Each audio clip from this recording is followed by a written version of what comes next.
السلام علیکم۔ وعلیکم السلام ورحمۃ اللہ وبرکاتہ۔ آج کے سیشن کی شروعات سورہ نساء کی آیت نمبر 47 سے ہوگی۔ چلیں طارق صاحب بسم اللہ کریں۔ شکریہ۔ اعوذ باللہ من الشیطان الرجیم، بسم اللہ الرحمن الرحیم۔ یا ایہا الذین اوتوا الکتاب آمنوا بما نزلنا مصدقا لما معکم من قبل ان نطمس وجوہا فنردها على ادبارها او نلعنهم كما لعنا اصحاب السبت وكان امر اللہ مفعولا۔ اے لوگوں جنہیں کتاب دی گئی، ایمان لے آؤ اس کتاب پر جو ہم نے نازل کی اور جو تمہارے پاس موجود کتاب کی تصدیق کرتی ہے، اس سے پہلے کہ ہم بطور سزا ان کو اندھا کر دیں، پھر الٹ کر دیں یا انہیں اپنی رحمتوں سے دور کر دیں، جیسا کہ ہم نے سبت والوں کو رحمت سے دور کیا اور اللہ کا حکم ہو کر رہتا ہے۔ اس آیت میں اگر دیکھا جائے تو کئی چیزیں موجود ہیں۔ ایک تو یہ ہے کہ قرآن مجید کے تعلق سے کہا گیا ہے کہ یہ مصدق ہے۔ مصدق کا مطلب ہے تصدیق کرنے والا، یہ بتانے والا کہ جو چیزیں کسی بھی چیز کی تصدیق کرتے ہیں، کسی نے کسی کے سامنے آ کے بات کہی، فلاں بات ہم نے دیکھی ہے فلاں جگہ پہ، تو اس کے لیے وہ تصدیق چاہتا ہے، اچھا تصدیق نامہ لے کے آؤ۔ یا پھر کوئی آ کے کہتا ہے کہ ہاں میں اس بات کی تصدیق کرتا ہوں۔ یا پروگرامس ہوتے ہیں، وہاں پہ ایک شخص اپنا پروپوزل پیش کرتا ہے، دوسرا اس کی تصدیق کرتا ہے کہ میں نے ام، دیکھا ہے، میں شاہد ہوں، میں سمجھتا ہوں صحیح ہے، تصدیق کرتا ہے، اپروو کرتا ہے اس بات کو۔ قرآن مجید کی ایک صرف قرآن مجید چونکہ اسی سلسلے کی ایک کڑی ہے، جس سلسلے کا نام ہے اللہ کی ہدایت، اللہ کی طرف سے بھیجی گئی کتاب یا ہدایت۔ موسیٰ علیہ السلام، عیسیٰ علیہ السلام، داؤد علیہ السلام، سب کے پاس میں اللہ نے ہدایت بھیجی۔ رسولوں اور انبیاء کا سلسلہ شروع ہوا آدم علیہ السلام سے، شروع ہو کر یہ سلسلہ حضرت محمد صلی اللہ علیہ وسلم پہ منتج ہوتا ہے۔ اور آپ صلی اللہ علیہ وسلم کے اوپر جو کتاب نازل ہوئی تمام انسانوں کی ہدایت کے لیے قیامت تک کے لیے، اس کا نام قرآن ہے۔ قرآن میں بنیادی طور پہ وہی پیغام ہے جو پیغام پچھلی کتابوں میں موجود تھا۔ یہاں پہ یہ بھی سوال ہو سکتا ہے کہ پچھلی کتابیں جب موجود تھیں تو ان کے بعد میں دوسری کتاب کیوں آئی؟ تو ظاہر سی بات ہے، جہاں پہ کہیں پالوشن ہو جاتا ہے، تک کثافت بڑھ جاتی ہے، تو اس کو اس کنفیوژن کو دور کرنے کے لیے ایک فریش چیز سامنے اللہ نے ہمارے رکھ دی۔ بھائی دیکھو یہ وہی ہے، بس یہ کہ تم دوبارہ سے اپنی آنکھیں کھولو، دوبارہ سے سمجھنے کی کوشش کرو، اور سمجھو گے تو تم پاؤ گے کہ ایک ہی چیز ہے۔ قرآن کی دو ریفرنسز ہیں۔ ایک جگہ پہ قرآن کہتا ہے تعالوا الی کلمۃ سواء بیننا و بینکم۔ قرآن دعوت دیتا ہے آ جاؤ بھائی سب لوگ اس ایک بات کی طرف جس پہ ہم اور تم سب اکٹھا ہیں، ہماری تمہاری سوچ یکساں ہے۔ وہ سوچ کیا ہے کہ تمام انسان اس بات پہ تو متفق ہیں کہ ساری کائنات کا مالک ایک ہے، اس سے پہلے خالق بھی وہی ہے، پھر وہی رب بھی ہے، نیڈس کو فلفل کرتا ہے، اور وہی ڈے آف ججمنٹ کا مالک ہے۔ ہمارا سب کا خالق ایک ہے، اور یہی بات جو قرآن میں بار بار کہی گئی ہے، اسی لیے کہا گیا آؤ ایک بات کی طرف جو ہم میں تم میں یکساں ہے، کامن جو ہمارے پوائنٹس ہیں ان میں سے ایک یہ ہے۔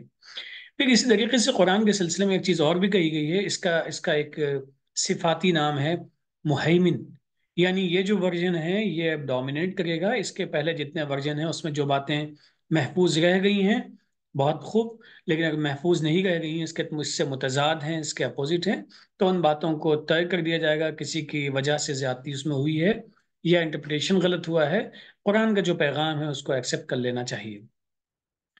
یہاں پہ اس آیت میں ہم دیکھتے ہیں کہ آخری جو حصہ ہے اس میں بھی بڑی اہم بات کہی گئی ہے کہ اللہ کا جو بھی حکم ہے وہ ہو کے رہتا ہے۔ اب اللہ کا حکم ہو کے رہتا ہے، اس کا مطلب کیا ہے؟ اس کا مطلب یہ ہے کہ اللہ نے اگر ایک پیغام بھیجا ہے، پہلے لوگوں کے پاس بھیجا تھا، انہوں نے نہیں مانا، ان کے سامنے کچھ واقعات پیش آئے، ان واقعات سے بھی انہوں نے اپنی آنکھیں نہیں کھولی، جیسا کہ اہل سبت کا یہاں پہ ریفرنس موجود ہے۔ تو اگر ہم نے بھی یہی کیا، ہم نے بھی ویسے ہی حرکت کی، تو ہم بھی اسی طرح کی اللہ کی طرف سے عذاب کا شکار ہم ہو سکتے ہیں۔ یہ جو عذاب اور ثواب کا تصور ہے وہ یہ ہے، اللہ نے نظام قائم کیا ہے، الہمہا فجورہا و تقواہا کا یہ نظام ہے۔ اللہ نے ہمیں کچھ ان بل فیچر دے دیے ہیں صحیح اور غلط میں تمیز کرنے کے، اور اختیار بھی دیا ہے کہ صحیح طرف جاتے ہیں یا غلط طرف جاتے ہیں۔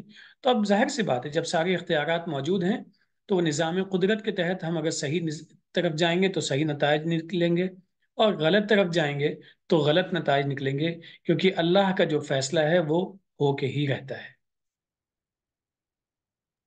یہ صحیح اور غلط کے تعلق سے ایک بات اور ہمیں ذہن میں رکھنی چاہیے کہ صحیح اور غلط کے اثرات ظاہری بھی ہوتے ہیں اور باطنی بھی ہوتے ہیں۔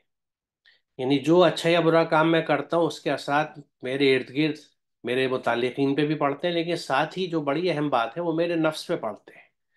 جب میں اچھے کام کرتا ہوں تو اس میں میرے نفس کی جو اصلاح ہوتی ہے، اور اچھے کام یقیناً وہ جس کا اللہ نے حکم دیا ہے، یعنی اللہ کے احکامات پہ جب ہم چلتے ہیں تو جو نفس کی اصلاح ہوتی ہے اور ہمارا قلب جس شکل میں آتا ہے تو وہی وہ مطلوبہ شکل ہوتی ہے جس کا قرآن میں کئی جگہ ذکر کیا گیا ہے۔ یہاں جو جیسا آپ نے کہا، یہاں بہت اہم بات یہ ہے کہ یہ بظاہر اس قوم سے خطاب ہے جس کے پاس کتاب تھی، اور پھر قرآن کا نزول ہوتا ہے۔ تو قرآن کے تعلق سے یہ بات سمجھائی جا رہی ہے کہ جو تمہارے پاس کتاب تھی، جو احکامات تھے، یہاں ان کی بھی تصدیق ہے، یعنی اگر تم انہیں پڑھو گے، قرآن کو پڑھو گے، تو اس میں تمہیں وہ چیزیں بھی ملیں گی جو تم نے اپنے ہاں پڑھی تھی۔ ساری اس لیے نہیں ملیں گی کیونکہ تحریف ہو چکی، زمانے کے گزر کے ساتھ چیزیں بدلتی چلی گئیں، لیکن پھر کچھ چیزیں ہمیں یہاں مل جائیں گی۔ اور اس کو ہم خود اپنی ذاتی زندگی میں مشاہدہ کر سکتے ہیں کہ ہم جو کتابیں ہم آسمانی سمجھتے ہیں، ہم دیکھیں گے ان میں سے کچھ چیزیں ایسی ہیں جو بہت قرآن میں ایک دم کہیں کہیں تو بالکل ٹیلی کرتی ہیں، ایک دم سملٹی نظر آتی ہے۔ تو یہ قرآن چونکہ آخری کتاب ہے، جیسے کوئی لیٹسٹ ایڈیشن ہوتا ہے جو سم اپ کر دیتا ہے سب چیزوں کا، تو وہ یہ ہے، اور اس کے لیے یہ کہا جا رہا ہے اس کے تعلق سے کہ اس پہ ایمان لے آؤ تم۔ یعنی ایمان لانے کا مطلب کیا ہے کہ تم، یعنی you be at peace with these commandments, امن میں آ جائیے اس کتاب کے ساتھ اور اس پہ عمل کرنا شروع کر دیجیے، اور اس عمل کرنے کے نتیجے میں جو آپ کے یہاں اصلاح ہوگی اس کے پازیٹیو نتائج بھی آپ کو دکھیں گے۔ لیکن اگر اس پہ آپ نے عمل نہیں کیا اور اپنے انداز سے زندگی گزارتے چلے گئے، تو آپ کی انر سیلف پہ، آپ کے اندرون میں، آپ کے نفس میں وہ تبدیلی آئیں گی جو آپ کی زندگی کو اس رخ کا بنا دیں گی کہ آپ کو بھلے، یعنی بھلے اور برے کی تمیز ختم ہو جائے گی۔ آپ چیزوں کو صحیح نہیں سمجھ پائیں گے، جس کو اس انداز سے کہ جیسے کوئی آدمی اندھا ہو جاتا ہے اور جس کے نظریے میں ہر چیز الٹ پلٹ دی جاتی ہے، یعنی اس کا ہر کام جو سیدھا ہونا چاہیے تھا وہ الٹا ہوگا کیونکہ وہ اپنے حساب سے چل رہا ہے۔ اور جب وہ اللہ کے احکامات پہ نہیں چلتا، اپنے حساب سے کام کرتا ہے، تو نہ صرف یہ کہ اس کے اثرات اس کے اوپر آتے ہیں، اس کے گرد و پیش میں آتے ہیں، اس کے نفس پہ آتے ہیں، بلکہ وہ اللہ کی رحمتوں سے بھی دور ہو جاتا ہے۔ اور جیسے جیسے وہ اللہ کی رحمتوں سے دور ہوگا، ظاہر ہے اللہ کی ہدایت سے دور ہوگا، اور اپنے ظلم کے درجوں پہ بڑھتا چلا جائے گا۔ اور ان سب چیزوں کا، یعنی پورے مقافات عمل ہی نہیں بلکہ ہر چیز کا جو اللہ نے جو حکم دیا ہے وہ اسی انداز سے ہوتا ہے، کیونکہ اس کی باتوں میں کوئی تبدیلی نہیں ہو سکتی، اس کے جو قوانین ہیں وہ اپنی جگہ اٹل ہیں، اور چونکہ وہ حق ہے، اس کے احکامات حق ہیں، اور حق وہ ہے جو کھل کے سامنے آ جاتا ہے، بین طور سے اپنے آپ کو ظاہر کرتے ہیں۔ تو یہ جو آخری حصہ ہے کہ اللہ کا حکم ہو کر رہتا ہے، یعنی اگر آپ اللہ کے احکامات کے حساب سے راستے پہ نہیں چل رہے تو اس کے جو نتائج آنے ہیں وہ آ کے رہیں۔ آپ اللہ کے احکامات کے تحت چل رہے ہیں تو اس کے جو نتائج آتے ہیں، آنے ہیں، وہ آ کے رہیں گے۔ اب اللہ کے احکامات کے خلاف چلنے میں گنجائش یہ ہے، جس کو قرآن بارہ کے جگہ کہتا ہے، ہم بھی اس سیشن میں ڈسکس کر چکے کہ وہاں پہ اگر آپ غلطی کا احساس ہونے کے بعد توبہ کر کے اپنی اصلاح کر لیتے ہیں اور اللہ کے راستے پہ آ جاتے ہیں، تو پھر یہ صورتحال بدل جاتی ہے، کیونکہ پھر اللہ کی رحمت میں آپ آ جاتے ہیں، جو رحمتیں آپ سے دور ہو گئی تھی وہ آپ سے قریب ہو جائیں گی، کیونکہ آپ اللہ کے قریب آ گئے۔ لیکن یہ کال ہماری ہوگی، اٹ از اور کال، یہ پہل ہمیں کرنی ہوگی۔ ہدایت انسان طلب کرتا ہے جب اسے ملتی ہے، تو اگر غلط راستے پہ چل رہا ہے تو اسے اس کا احساس ہو کہ میں غلط راستے پہ ہوں، توبہ کرے، اصلاح کرے، اپنی صحیح راستے پہ آ جائے، اور اس صحیح راستے پہ اللہ کے احکامات پہ زندگی گزارنا شروع کر دیتا ہے، تو پھر اس کی زندگی میں تبدیلی آتی ہے۔ یہاں اس سلسلے میں ایک بڑی ریلیونٹ ایک آیت ہے، اس کو ضرور شیئر کرنا چاہوں گا، کیونکہ یہ اس کیفیت کو بتاتی ہے کہ بس جب انہوں نے ٹیڑھا راستہ اختیار کر لیا تو اللہ کے قانون یا اللہ کی تقدیر نے ان کے دلوں کو ٹیڑھا کر دیا، یعنی پہل ہماری طرف سے ہوئی کہ ہم نے غلط راستے پہ جب چلنا شروع کیا تو پھر اللہ کے قوانین نے، دیکھیے ہم جس طرف چلتے ہیں ادھر کے قانون ہمارے ساتھ لگ جاتے ہیں۔ آپ اگر رائٹ ہینڈ ڈرائیونگ والے ملک میں ہیں تو رائٹ ہینڈ ڈرائیونگ کریں گے، وہ قانون آپ پہ لگیں گے. آپ لیفٹ ہینڈ ڈرائیونگ والی جگہ پہ ہیں تو لیفٹ ہینڈ ڈرائیو آپ کریں گے، وہاں کے قانون آپ کو لگیں گے. تو اگر اللہ کے احکامات سے ہٹ کے یا ان کو اگنور کر کے پیٹھ پیچھے ڈال کے اپنے حساب سے چلتے ہیں، تو یہ ایک ٹیڑھا راستہ ہے جو ہم نے چن لیا. تو جب اس ٹیڑھے راستے پہ ہم چلتے ہیں تو اس کے اثرات، جیسے میں نے ابھی عرض کیا، کہ ہمارے گرد و پیش میں اور دوسروں پہ تو آتی ہے، خود ہمارے اوپر آتے ہیں. تو ان اثرات کے آنے کی وجہ سے ہمارا دل بھی، جیسے یہ کہا جا رہا ہے، کہ وہ ٹیڑھے ہونے لگتے ہیں. یہ اللہ کے قانون کے تحت ہو رہا ہے. یہ جو پیمانے اس نے مقرر کیے ہیں ان پیمانوں کے تحت ہو رہے ہیں. تو بیسیکلی اہم ترین چیز یہ ہے، دیکھیے عام طور سے ہم یہ کہتے ہیں کہ یعنی اپنے، اگر ہم انسانوں کے تعلق سے رشتے کی بات کریں اللہ سے، تو یہ کہا جاتا ہے کہ اللہ جو چاہتا ہے وہ ہوتا ہے. حقیقت ہے. لیکن اگر ہم اپنے انسانوں کی دنیا میں دیکھیں تو یہاں یہ معاملہ ہے کہ ہم جو چاہتے ہیں وہ ہوتا ہے. وہ کس طرح سے؟ کہ ہم اگر اللہ کے احکامات پہ چلنا چاہیں گے، کیونکہ چاہ ہماری ہوگی، انیشیٹو ہمارا ہوگا، تو اگر ہم اللہ کے راستے پہ، اللہ کے بتائے ہوئے راستوں پہ اپنی زندگی گزاریں گے تو اس کے نتائج وہ آئیں گے جو آنے چاہیے. اللہ تو ہر بندے پر رحم کرتا ہے، وہ رب ہے سب کا. وہ چاہتا ہے ہر بندے کو فیض پہنچے، ہدایت ملے، اور وہ اللہ کے رحم کے نظام کا حصہ بن جائے. لیکن جب تک انسان ایسا نہیں چاہتا اور اس طرح کے عمل نہیں کرتا، اللہ کی وہ چاہت پوری نہیں ہوتی. ایک آدمی جو مستقل اللہ کے احکامات کے خلاف چل رہا ہے، اللہ چاہتا ہے اسے رحم کے نظام میں لے آئے، لیکن وہ انصاف چھوڑ کے ایسا نہیں کرے کہ میرے کام تو ٹیڑھے ہیں لیکن رب اپنی محبت میں رحم کے نظام میں اس شخص کو لے آئے. یہ نہیں ہوگا.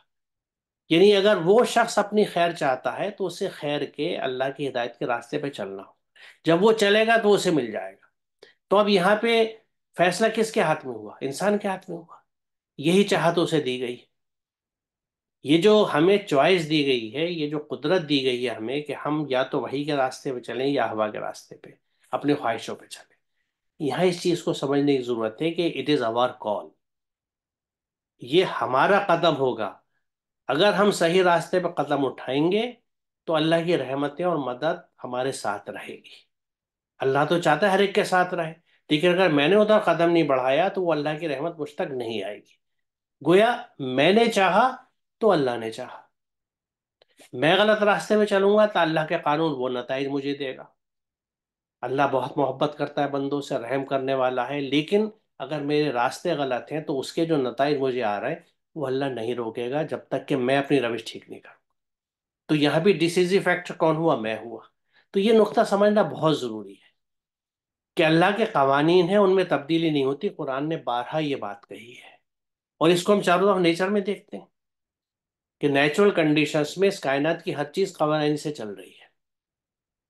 وہ قوانین نہیں تبدیل ہوتے، وہ اسی طرح چلتے ہیں. تو ہمارے لیے بھی جو قوانین ہیں ان پہ ہم جس طرف چلیں گے اسی طرف کے اثرات ہم پہ آئیں گے، اور وہ قوانین اسی طرح کام کریں گے. میرے خیال میں یہ پوائنٹ یہاں کلیئر ہے. طارق صاحب آپ کی کیا رائے ہے اس میں؟ کچھ آپ اپنا انپٹ دینا چاہیں گے؟ کچھ نہیں، رائے؟ بالکل مناسب ہے سر. چلیے تو پھر آگے کیونکہ چلتے ہیں، اگلی آیت جی لیتے ہیں. بالکل.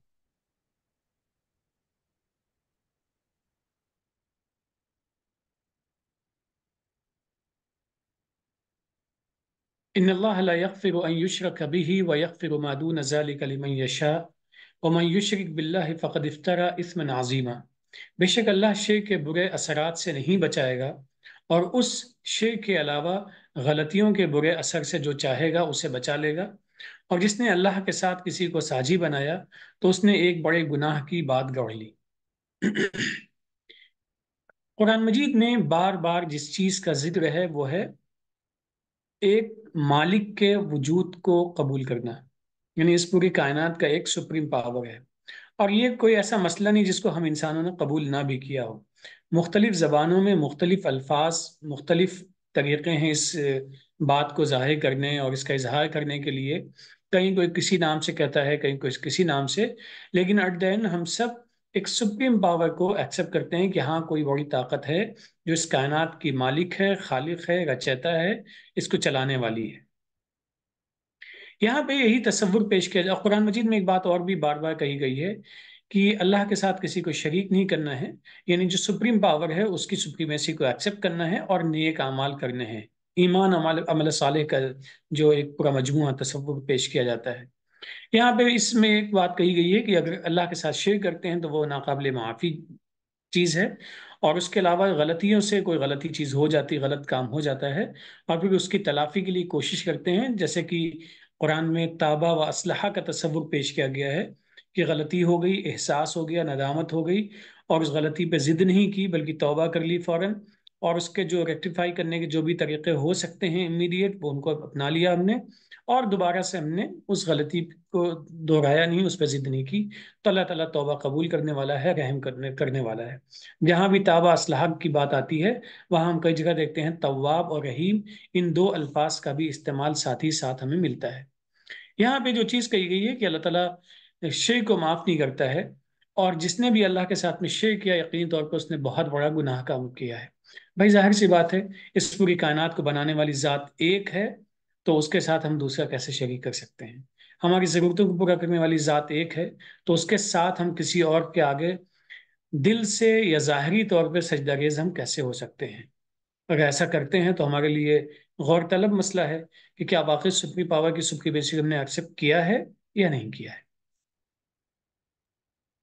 دیکھیے یہاں اس پاور کی سپریمیسی ایکسپٹ کرنے کی بات نہیں ہے، یہ وضاحت میں اس لیے جان کے کر رہا ہوں، میں بھی سمجھتا ہوں کہ آپ کا مقصد یہ نہیں ہے، لیکن ہمارے عام یہ سمجھاتا ہے کہ ہم ایک اللہ پہ یقین رکھتے ہیں، ہم ایک اللہ کو ماننے والے ہیں، یہ آئے دن ہم سنتے ہیں، اور اس کو کہنا بہت آسان ہو جاتا ہے، اور ہم اسے عقیدہ کہتے ہیں، اسے اللہ پہ ایمان کہتے ہیں۔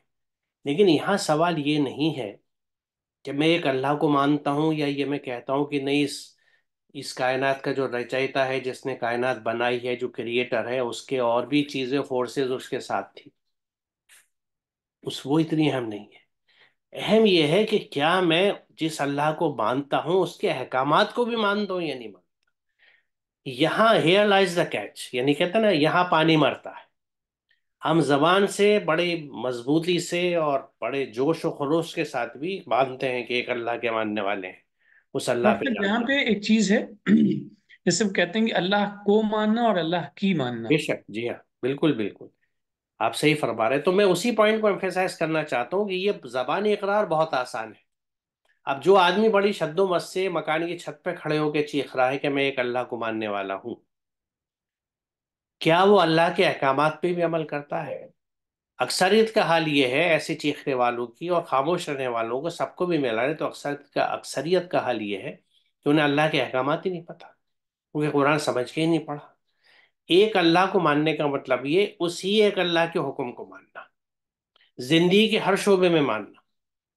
ابھی پچھلے سیشن میں ذکر آیا تھا کہ قرآن میں یہ بات واضح طور سے کہی گئی ہے، بلکہ اس کی یعنی 3 جگہ پہ اس بات کو مختلف انداز سے کہا گیا ہے کہ جو اللہ نے نازل کیا ہے، جو اپنے فیصلے اس کے مطابق نہ کریں وہ کافر ہے۔ تو قرآن کے حساب سے جو اپنی زندگی کے فیصلے نہیں کرتے، قرآن ان کو کافر کہہ رہا ہے۔ ہم کافر کہتے ہیں کہ جس کا نام مسلمانی نہیں دکھتا، جو مسلمان گھر میں پیدا نہیں ہوا، جو مسجد میں نہیں آتا، کہیں اور جاتا، وہ کافر ہو گیا ہمارے حساب سے۔ قرآن تو کافر کی ڈیفینیشن ہی دوسری دے رہا ہے۔ تو ایک اللہ کو ماننے کا مطلب یہ ہے کہ ہم صرف اسی کے حکم کو مانیں۔ اب جب ہم اس کے حکم کو نہ مان کے ہم دوسروں کے احکامات پہ چلنے لگتے ہیں، یہ شرک ہو جاتا ہے، اور اس آیت میں اس کو اسمن عظیمہ کہا گیا ہے کہ یہ بہت بڑا گناہ ہے، یہ بہت بڑا گناہ ہے، برا گناہ ہے، کیونکہ یہ دیکھیے اللہ تعالیٰ نے جو عمل صالح ہمیں بتائے ہیں، جو قرآن میں وضاحت ہے، یہ سب وہ چیزیں ہیں جو ہماری اور ہماری سراؤنڈنگس کی، ہمارے ایکو سسٹمز کی اصلاح کرتی ہیں، ہمارے ماحول کی اصلاح کرتی ہیں۔ اور جن چیزوں سے روکا گیا ہے، جن کو مفسدانہ بتایا گیا ہے، ان اعمال کو اگر ہم کرتے ہیں تو اس سے چاروں طرف بھی نقصانات ہیں اور ہمارے اندر بھی نقصانات ہیں۔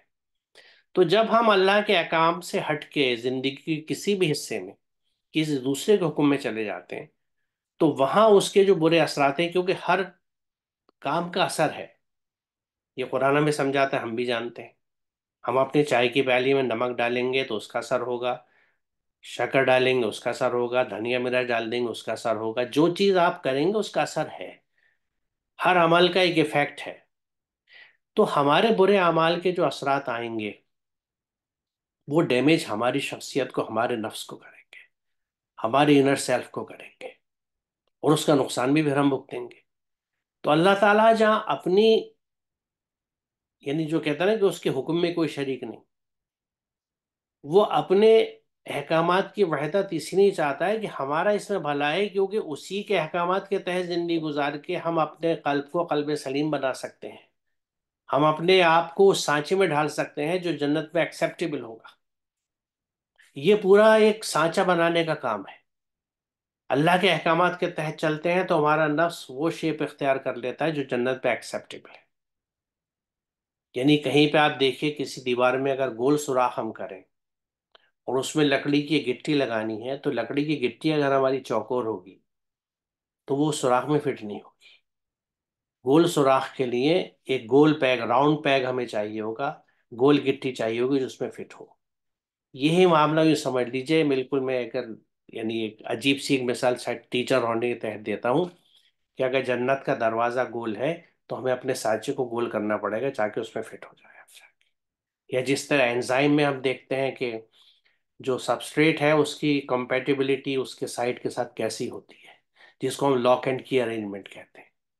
جب تک کنجی کے لیور تالے کے لیور سے میچ نہیں ہوں گے تالا نہیں کھلے۔ تو ہماری بھی نفس کی ساخت جس کے لیے ہمیں یہ مدت دی گئی زندگی کی کہ اس کی پرورش کر لو، اس کی گروتھ کر لو اس انداز سے، اور اس کے طریقے اللہ نے بتا دیے۔ تو جب بھی ہم اس طریقے سے ہٹیں گے، ہمارے اس جنت کے تالے کے سینکڑوں لیورز میں سے کچھ لیور ہماری چابی کے خراب ہو جائیں گے، اور جب وہ اٹکیں گے تو وہ تالا نہیں کھلے گا، اللہ کی رضا حاصل نہیں ہوگی، جنت میں نہیں پہنچیں گے۔ تو اس لیے اس کے ایک اللہ کے حکم پہ ایسا نہیں ہے کہ وہ ایک بہت بڑا ایسا بادشاہ سلامت ہے کہ وہ ہر ایک سے چاہتا ہے کہ میرے آگے سر جھکا لو، میری عظمت کو تسلیم کر لو۔ وہ اپنی ذات میں محمود ہے، وہ ان چیزوں سے اوپر ہے۔ وہ ہمارے بھلے کے لیے کہتا ہے کہ اگر تم میرے احکامات پہ چلو گے تو تمہارا قلب، تمہاری شخصیت اس شیپ میں آ جائے گی جو جنت میں ایکسیپٹیبل ہوگی، ورنہ نکال دی جاؤ گے۔ آپ کتنا بھی سفارش لگا لیں، کتنی عطر بیس کر لیں اور اچھے اچھے کپڑوں میں لپیٹ لیں، ایک چابی جس کے لیے وہ دوسرے انداز کے ہوں تو وہ اس تالے کو کھول ہی نہیں سکتی۔ آپ کتنے سو کال مقدس ہاتھوں سے اس کو کھلوانے کی کوشش کر لیں، نہیں کھلے گی، کیونکہ لیور نہیں سیٹ ہو رہا ہے۔ وہ سیٹ ہوں گے جب اپنی پوری زندگی میں نفس کو اپنے اللہ کی ہدایت کے تحت ہم اگر نفس کو اپنے پرورش دیتے ہیں اور اپنی شخصیت ویسی بنا لیتے ہیں۔ تو اس لیے یہ اسم عظیمہ ہے شرک، کیونکہ اللہ بندوں سے محبت کرتا ہے۔ وہ یہ بتا رہا ہے کہ اس راستے پہ چل کے تم بہت گناہ کر لو گے، کیونکہ تم اپنے آپ کو ہلاک کر لو گے، ظالم بن جاؤ گے، اور میرے سے اور میری رحمتوں سے دور ہو جاؤ گے اس دنیا میں بھی اور آخرت میں۔ میرے خیال میں ہم یہاں رکتے ہیں طارق صاحب آج، جی مناسب ہے، انشاءاللہ اگلے سیشن میں اس سے آگے چلیں گے۔ انشاءاللہ۔ السلام علیکم۔ وعلیکم السلام۔